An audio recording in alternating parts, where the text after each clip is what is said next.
It's Landline Now, followed by Steve Summers' Overnight Drive every night on TNCRadio.live starting at 11 p.m. Eastern and 10 p.m. Central.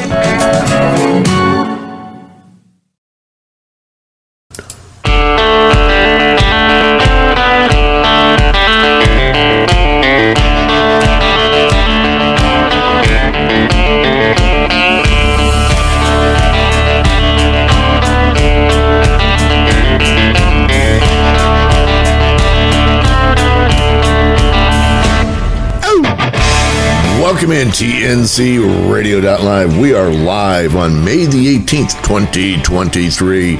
You're listening to Highway Fever. Now here's your host, Charlie Claiborne. Hey, good evening, everybody. Welcome in on this beautiful Thursday evening. I had a little bit of a family issue I had to attend to last week. Mom, you're listening. Do what they tell you to do and take it easy there. Stay off your feet. She's still texting me, Tom, but she's doing better. She's doing well. I want to thank everybody that checked in, and again, Tom, for covering me so I could have the time to do what I needed to do. No worries. Happy to do that. And it's been kind of a busy couple of weeks out there in the world of trucking news and information. It's hard to know right where to start, but look, maybe we start where we left off last, which was you had just started circulating a petition. A petition that said what, Charlie? The petition that we circulated, actually, was to remove the FMCSA from the broker transparency issue altogether, to actually remove the FMCSA from any kind of involvement in financial transactions through brokers. And it's gotten quite a response from some people on Capitol Hill. People are recommending things like the Surface Transportation Board, or maybe something like the Federal Trade Commission or somebody else. People really do scratch their head when you tell them that an agency that's tasked with safety and promoting safety in large trucks and buses is involved in a transparency issue for freight brokers. They kind of scratch their head that there's nobody looking over the shoulder of these large 3PL freight brokers. And so it at the bare minimum, it started a great conversation. A lot of people are talking about it. And we're going to see where it goes from here. You know, there's not a lot of time left in this session.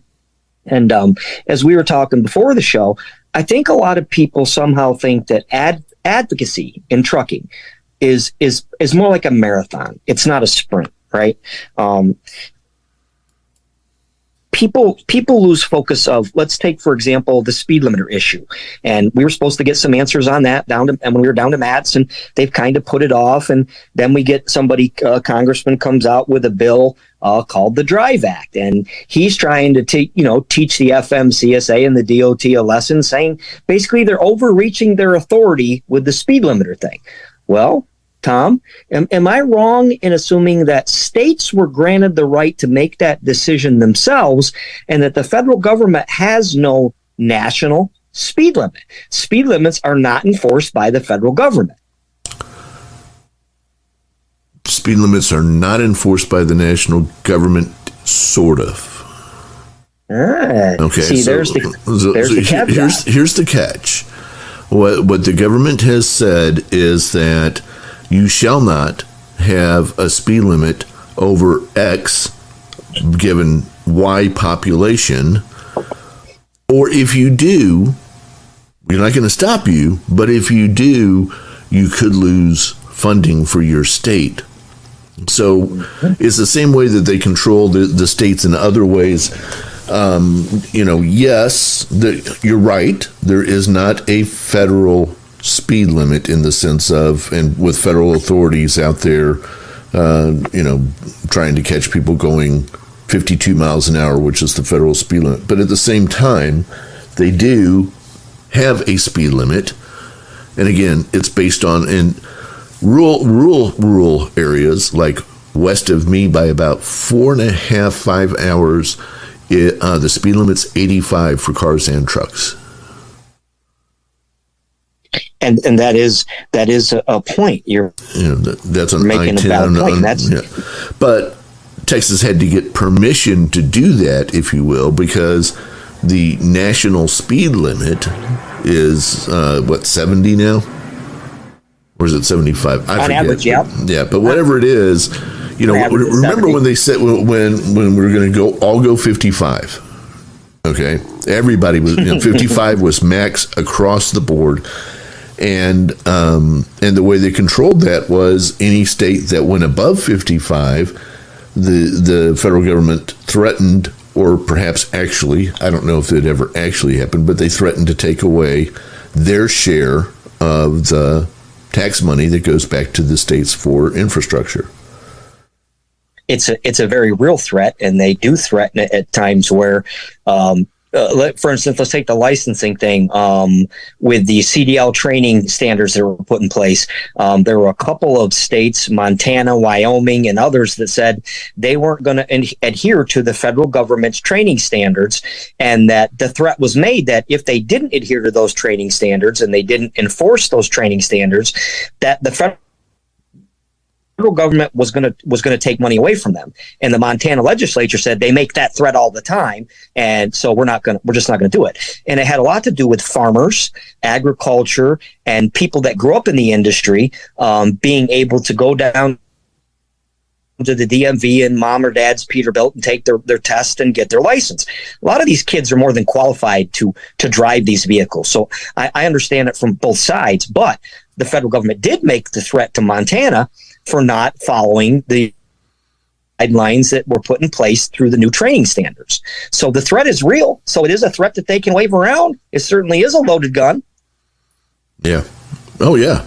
And having, losing that income from the feds would be huge for many states. Now, there are some states you look at it and you think, you think, what the hell are they doing with the money? Because they're not putting it in the infrastructure.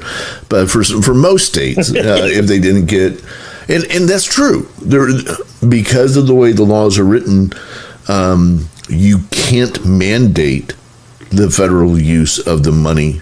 So in other words, the way it's usually written now, the last infrastructure bill was written differently, but the way it's usually written, if you take, let's say the federal government owes you $500 million to your state to work on infrastructure, but you decide, you know what, our infrastructure is fine, we need to spend it on education, that's more important for us right now. Used to be that was, before this last infrastructure bill, you could get away with that. Now, not so much, but at least up through this last one, you could do that. So that's why we see some states in massive disrepair, and you're thinking, well, what's wrong with these people? And they decided to spend the money on something else.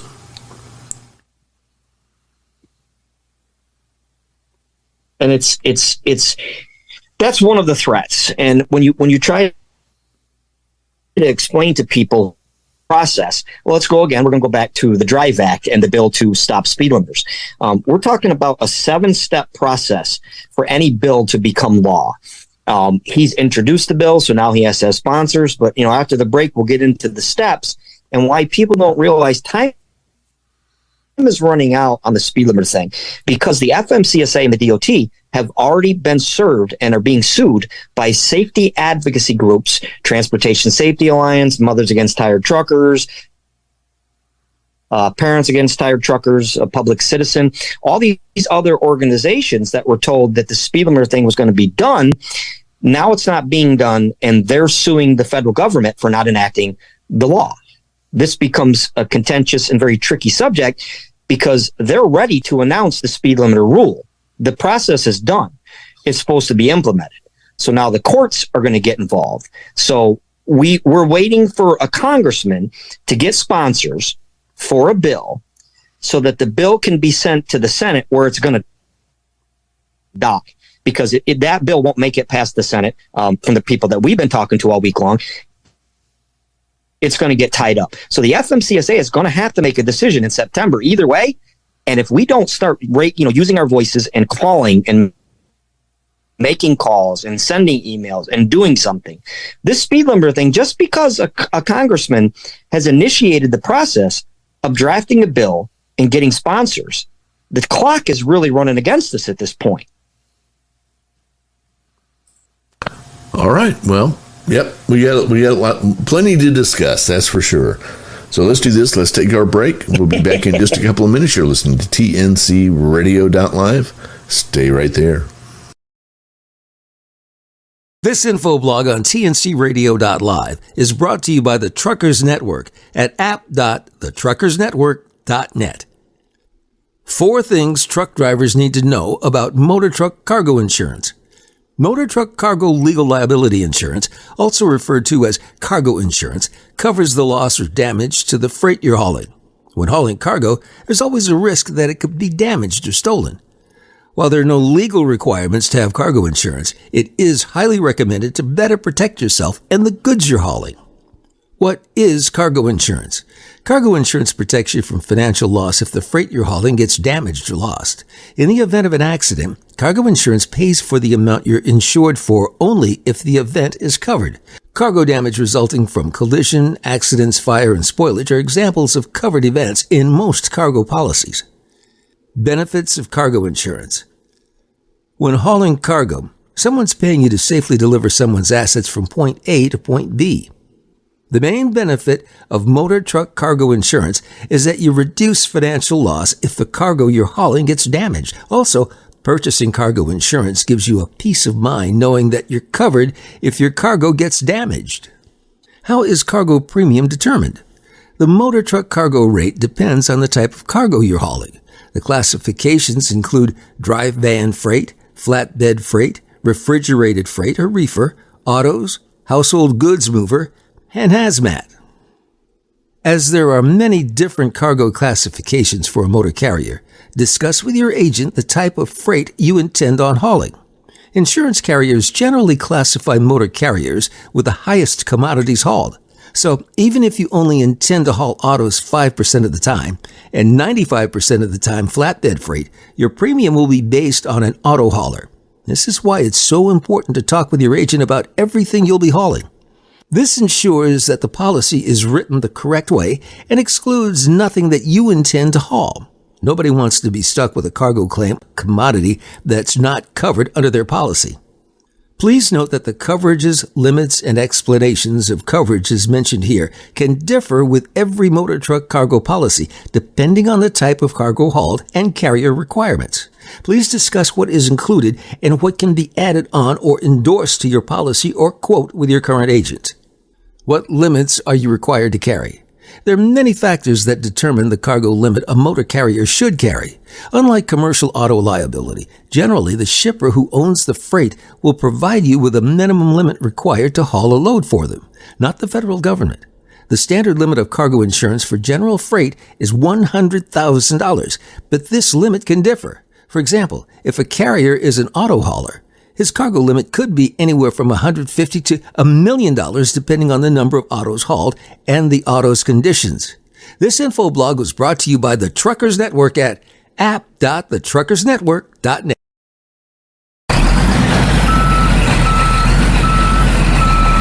You're listening to TNCRadio.live. Remember to tune in to the Truckers Network radio show with Shelley Johnson weekdays at 3 p.m. Central, 4 p.m. Eastern.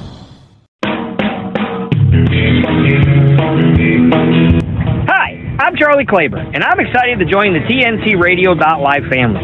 You can hear my show, Highway Fever, on Thursday at 8 p.m. Eastern Time, right after Mind Your Trucking Business. One quick question.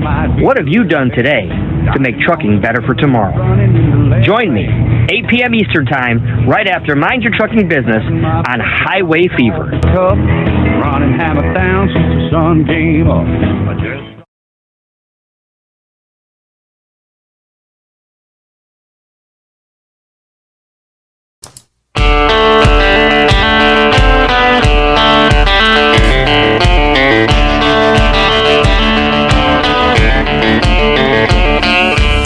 Welcome back in TNCRadio.live.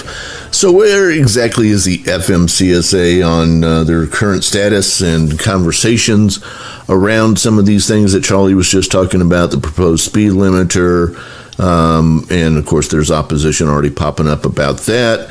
There's there's a lot of things going on right now. Robin Hutchinson was on with the Landline Now team last night, night before. Let's see, it was last night hours, so this would be May 16th, so 48 hours ago. And we carry Landline Now on this channel. What I want us to do, if it's okay with you, Charlie, is we're going to let this play out. It takes 14 minutes. Then we'll take a quick commercial break and then come back and talk about what we heard here from the FMCSA. Absolutely. All right, let's run it.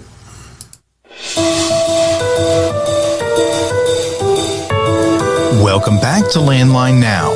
The Federal Motor Carrier Safety Administration has been busy of late, which means Administrator Robin Hutchison has been busy as well. A steady stream of notices and proposals have been pouring out of the agency in recent months.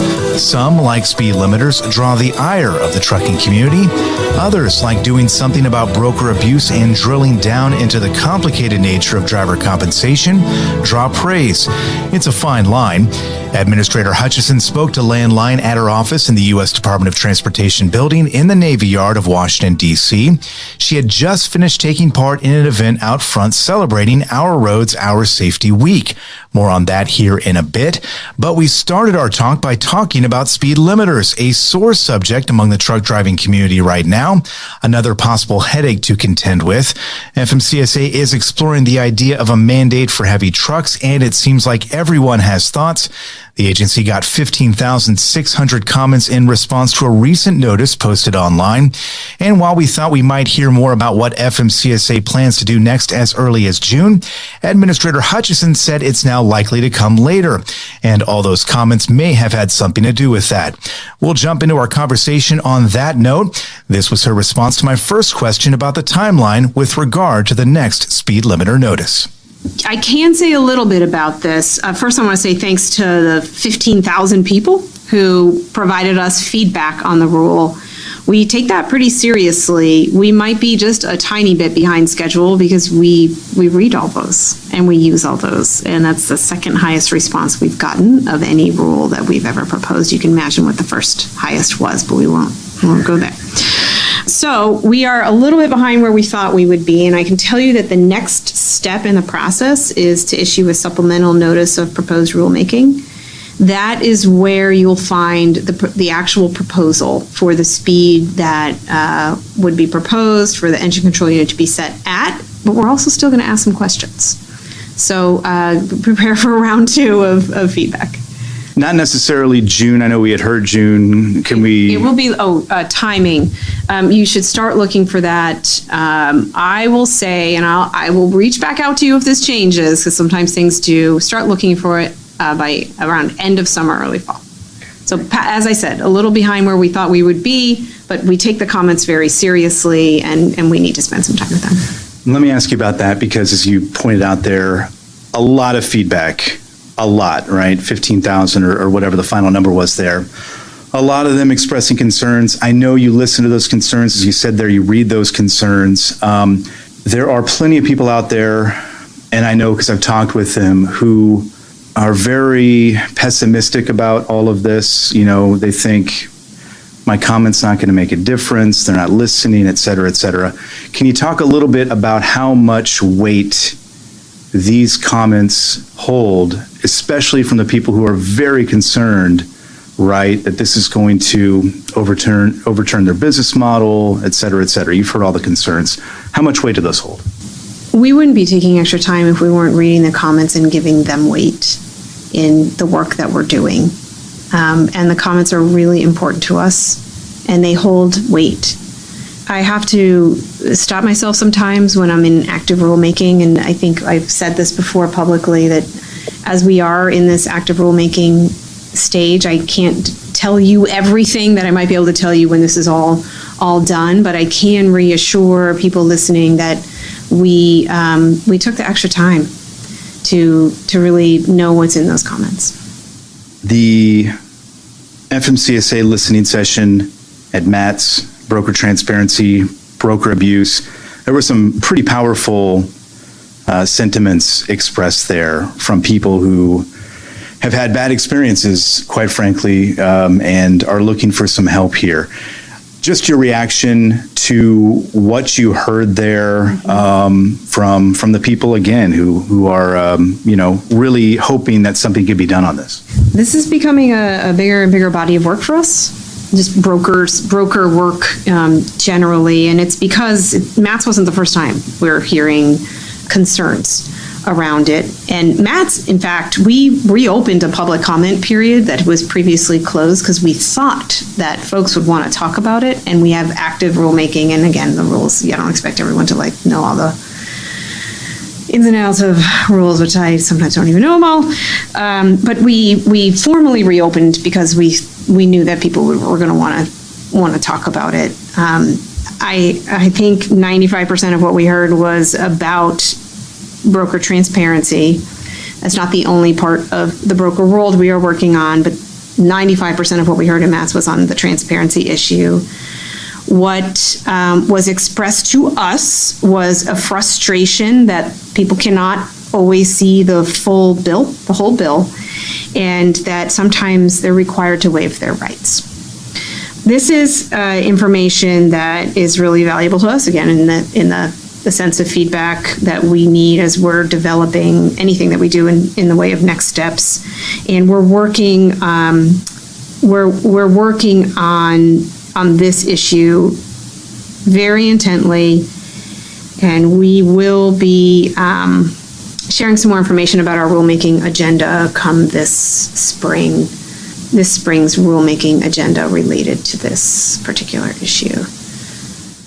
Is that this spring, as in soon? Yes, right around nowish. Very soon. Okay, very good. I just want to make sure. I'm going to check my notes and make sure Yeah. I'm right on that. That sounds good. Your listeners should know that we do have quite a lot going on with the broker space, and really seeking to understand what the biggest issues are and looking at what our regulatory authorities and responsibility is in this area. Some quick background on broker transparency before we continue our conversation with Administrator Hutchison. 3 years ago this month, OOIDA petitioned FMCSA asking the agency to begin the rulemaking process for more transparency in trucking transactions with brokers. In March of this year, FMCSA notified the association that it had granted the petition and would soon be publishing a rulemaking regarding broker transparency. And it sounds like soon is now very soon. We move on from talking about broker transparency with Administrator Hutchison to talking about driver compensation. Late last year, FMCSA tasked the Transportation Research Bureau with conducting a study on how the various methods of driver compensation affect safety and driver retention.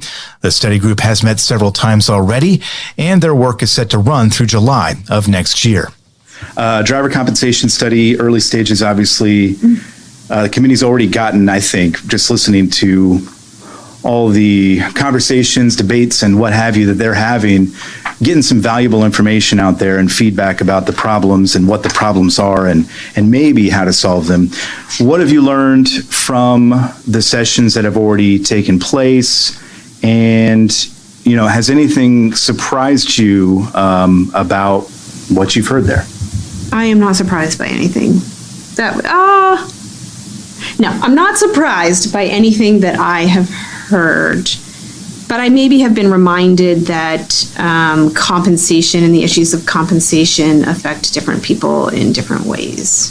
This is kind of a long-term study. This is a long-term study. I've just said this 5 minutes ago to someone else, that study that uses data that drives policy takes time to make sure that it's a reliable study. And usable, and that's this kind of study. And it feels frustrating even to me sometimes that we don't have it right now because we want this data right now.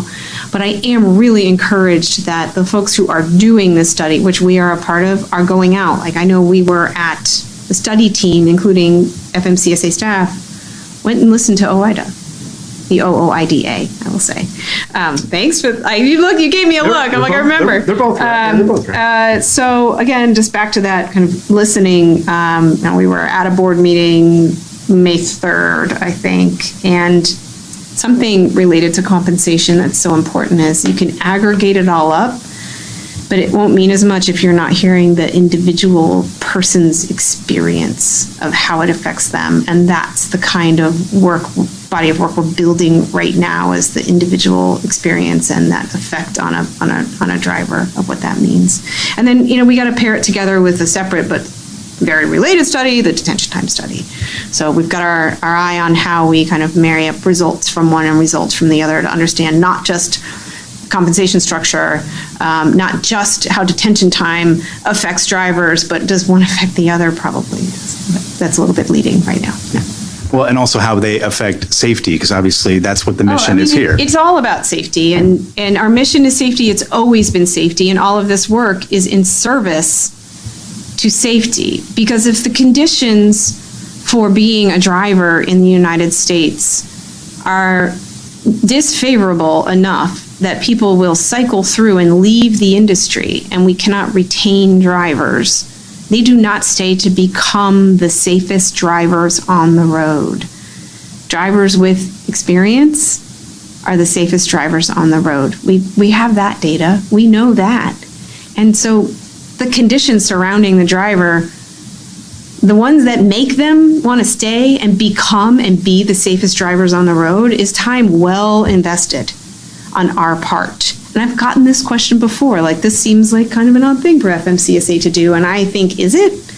Because these are the underlying factors of what really creates the safest drivers for the long term. Yeah, I mean, we're not talking rocket science. I mean, you treat people well, guess what?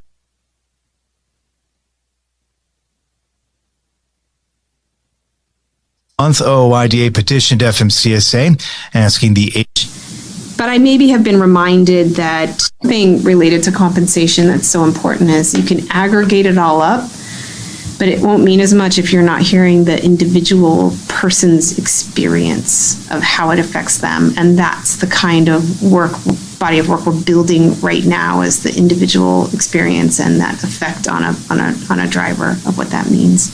And then, we got to pair it together with a separate but very related study, the detention time study. So we've got our eye on how we kind of marry up results from one and results from the other to understand not just compensation structure, not just how detention time affects drivers, but does one affect the other? Probably. That's a little bit leading right now. Yeah. Well, and also how they affect safety, because obviously that's what the mission is here. It's all about safety, and our mission is safety. It's always been safety, and all of this work is in service to safety. Because if the conditions for being a driver in the United States are disfavorable enough that people will cycle through and leave the industry, and we cannot retain drivers, they do not stay to become the safest drivers on the road. Drivers with experience are the safest drivers on the road. We have that data. We know that. And so the conditions surrounding the driver, the ones that make them want to stay and become and be the safest drivers on the road, is time well invested on our part. And I've gotten this question before, like, this seems like kind of an odd thing for FMCSA to do. And I think, is it? Because these are the underlying factors of what really creates the safest drivers for the long term. Yeah, I mean, we're not talking rocket science. I mean, you treat people well, guess what? They're going to stick around, right? That's kind of what it comes down to. Mm-hmm. Real quick, because I know your time is somewhat limited here. The truck leasing task force, we talk about correlations to safety as well. Comments on how that's going? Yeah, I'm very excited about this. It takes a while here to get chartered committees off the ground, and we're so happy that we were able to announce this 2 weeks ago, I think now. It's the same thread that we're pulling on right now as the conditions that surround a driver. You all know better than we do, and we don't claim to be the experts in this, but experts in this area have spoken to us and expressed the problem. The bipartisan infrastructure law, Congress Congress has told us, you must study this. We don't disagree. We agree. But we know that this has been an issue for a long time, that unfair leasing practices just create hardships for drivers who are entering the industry. So understanding, what that does to a person who may be just starting out, and how it can be avoided. We'll be looking for the advice of these experts on our committee, and we're really excited to convene our first meeting coming up soon. And then if I could just ask one more, I'd be remiss if I didn't ask you about the Our Roads, Our Safety event and the week. That's why we're here. Yeah, absolutely. So if you just want to, I saw him out there earlier. Yeah, yeah. If you just want to, I'll just let you run with that one and talk about the event and the campaign and all that good stuff. Yeah, I have a really fantastic team over here of people who are experts in safety, but also experts in communication and amplification. So this week, we have launched Our Roads, Our Safety Week. It is focused on commercial motor vehicles and encouraging everyone to share the road safely with large trucks and buses out on the road. This is kind of attached to and an effort that has a home in the National Roadway Safety Strategy, where we focus on safer people, safer roads, safer vehicles, safer speeds, post-crash care, all of those things that come together to create the safest environment possible out on our roads. So every day this week, we have focused on one of those main components of the National Roadway Safety Strategy. Today's event, we were able to highlight commitments that folks are making in this national call to action for safety, for roadway safety. This is an inaugural week that we're doing. We had a great event today, lots of folks out there supporting roadway safety at all levels, and we look forward to having more of these events in the future. Our thanks to Administrator Robin Hutchison of the Federal Motor Carrier Safety Administration. When we come back, we're going to jump back into the speed limiter conversation. A bill in the U.S. House would prohibit FMCSA from imposing such a mandate. We'll talk to the bill sponsor about the effort. All right, so there you go. Lots there to unpack. We're going to talk about all that when we come back. I'm sure a few things caught your attention, didn't it, Charlie? Yeah, there was a couple. A couple. All right. So we're going to take a quick break. We'll be back and talk about all of this right here on TNCRadio.live.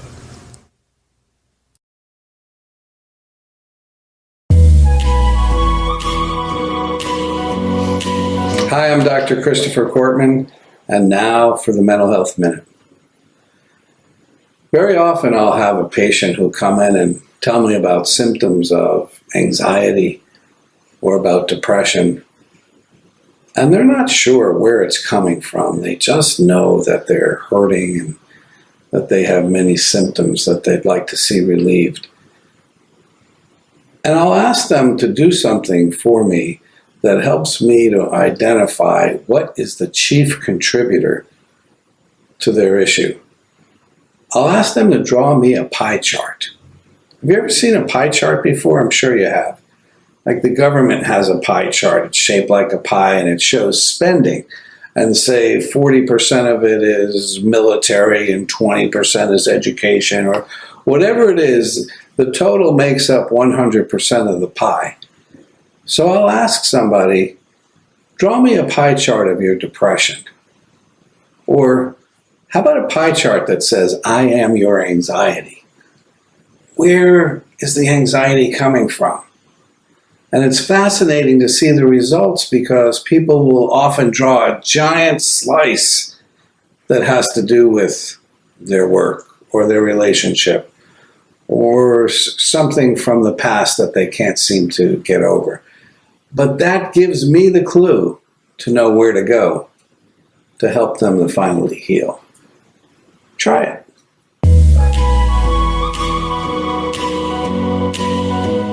Be sure to listen to Building Strong Minds with Dr. Chris, Mondays at 7 p.m. Eastern, 6 p.m. Central, right here on TNCRadio.live. Industry movement Trucking Moves America Forward is telling the story of the industry. Our safety champions, the women of trucking, independent contractors, the next generation of truckers, and more. Help us promote the best of our industry. Share your story and what you love about trucking. Share images of a moment you're proud of. And join us on social media. Learn more at truckingmovesamerica.com.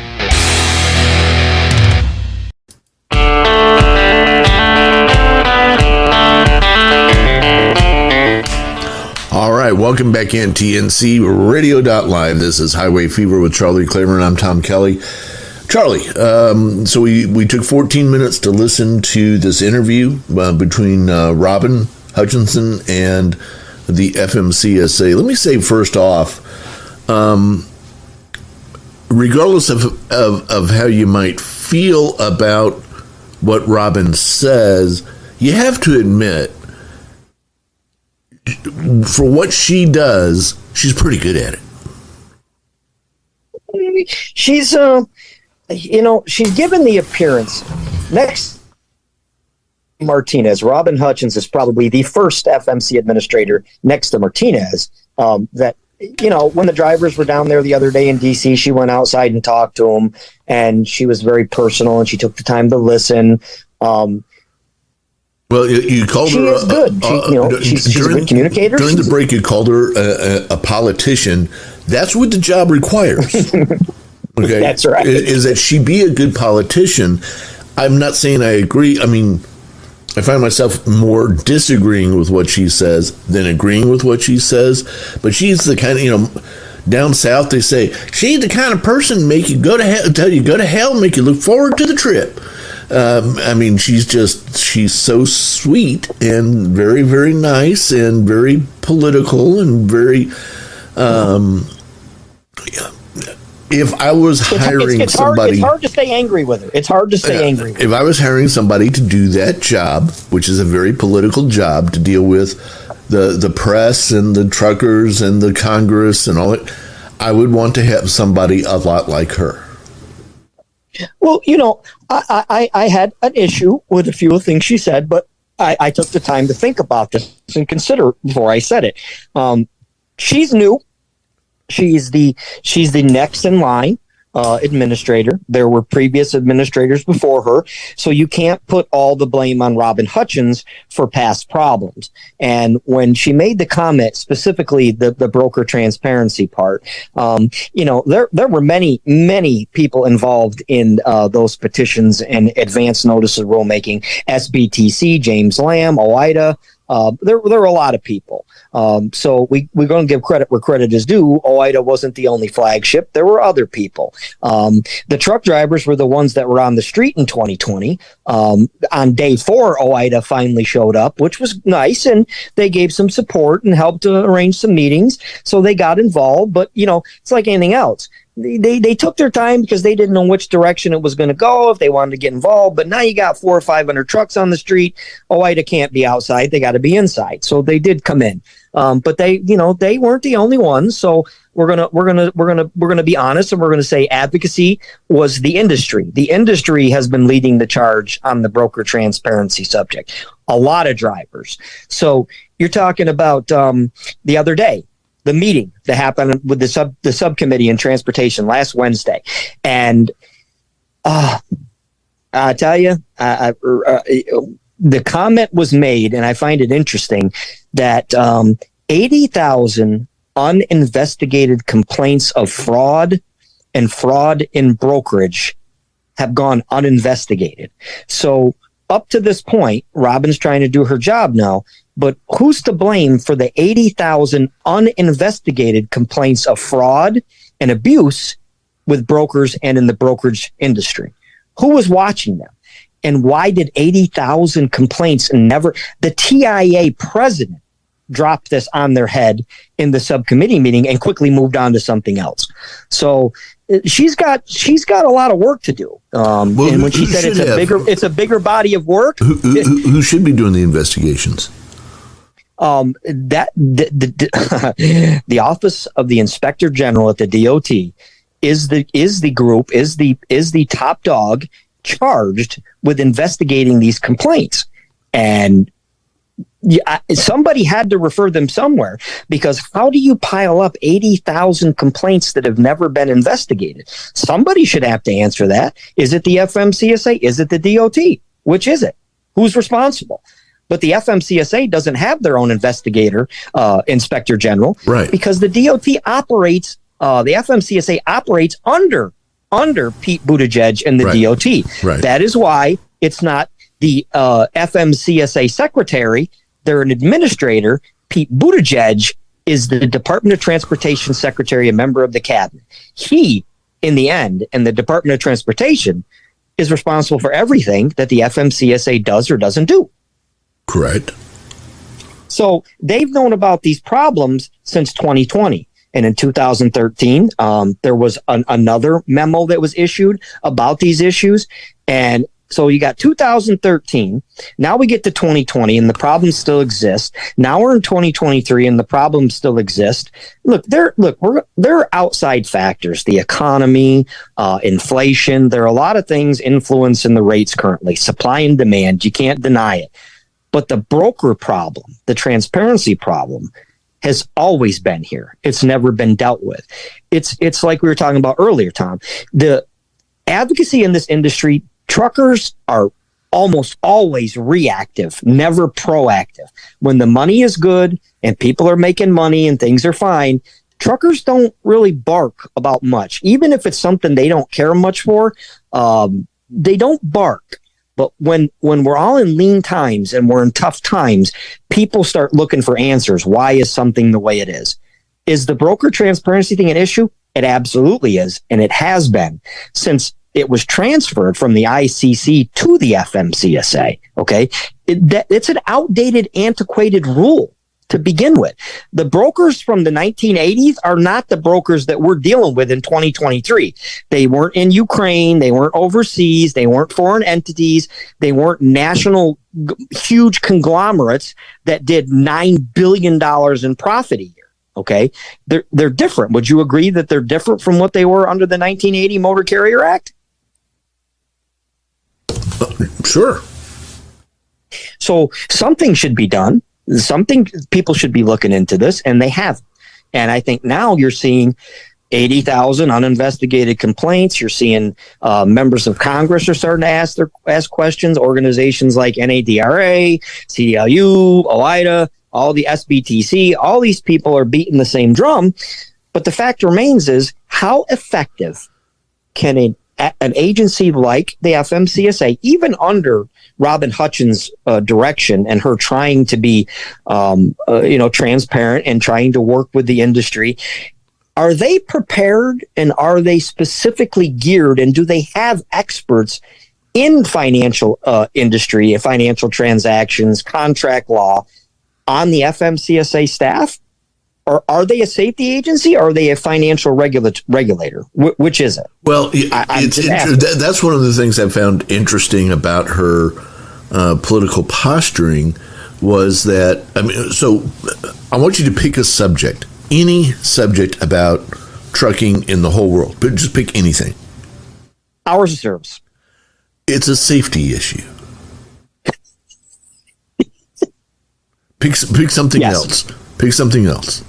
We need bigger, longer, heavier trucks. It's a safety issue. You see, we need speed limiters. Safety issue. If you make everything a safety issue, and she does that, and she said that because talking about driver compensation, she said, what more could be a safety issue than the way Dr. Well, I happen to agree with her on that one issue, on how a driver pay directly correlates to safety. But if you say that, but wait a minute, but if you say that, you're saying the FMCSA should be weighing in on driver pay. Do we have financial experts in the FMCSA or not? I don't think so. Okay, so should the FMCSA be weighing in on pay issues? No, that should be the Department of Labor. Okay. And we should have a discussion about the Fair Labor Standards Agreement. That's what we should be talking about. Right. So, if you're going to draw the box and say the FMCSA should be in this box over here, I don't have a problem with that, but you just have to be intellectually honest and say that means there are going to be some things over there in that box that you kind of wish stayed in the FMCSA box. It is not an easy thing to navigate by any means, because they've involved themselves in so many things that they're the go-to now, right? They're the go-to to listen in to drivers. They're trying to improve safety. They're trying to improve public image. They're trying to do everything, but everything they do, like you said, you can't attach safety to everything. Some things are about safety, but they do everything. They make everything about safety. And there's a reason they do that, because they can more easily, all right, they can easily persuade people to do certain things and to take action and make these regulations because they're needed, because they're a safety concern. Well, truck parking, they've called it a safety concern. We've called it a safety concern for years. And we're still today, okay, we'll go back. Let's go back to MAP 21. You and I have had this discussion. We've found the memos. I found the truck parking memo that we were talking about, right? 2016. This is 2023, and we're still talking about truck parking. 1996. Truck parking. Yeah, 1996. I'm sorry. Yeah. So 1996. This memo was out there. There's a whole study done. We're still talking about it. Right. But then I watched Pete Buttigieg talk about all the money that's available. Why is it my state legislature, because I spent a lot of time on the phone the last couple of weeks doing some lobbying efforts in trucking, why is it my state legislator, my state representative, doesn't know about these programs that are available? Is the DOT doing a good job in informing states how much money is available for them to get for these grants and these funds that are available to do truck parking? They certainly aren't making it easily available to the states. Why is it so hard to find? But again, I take issue with some of the things she said. I have a lot of respect for anybody she steps outside that building and talked to the drivers. For me, she earned my respect on that level because she showed an interest, and whether it was political, whether it was theater for her, whether it was bolstering her image, whatever, she went outside and did it. So I give her brownie points for talking to that group of drivers no matter what. She gets a +1 from me for making an effort. That shows an interest to me, okay? But when she says that sometimes drivers are required to waive their rights under this transparency thing, I'm going to take you back to the Voltman letter that Voltman issued right after the May Day 2020. Because remember, Charlie Claiborne, 500 guys, when Mark Meadows came out, the whole 9 yards. Okay, so I'm very confident in talking about this. Voltman issues that letter and says, blah, blah, blah. And then he says, drivers absolutely have a right to this. Transparency is a right under 371.3.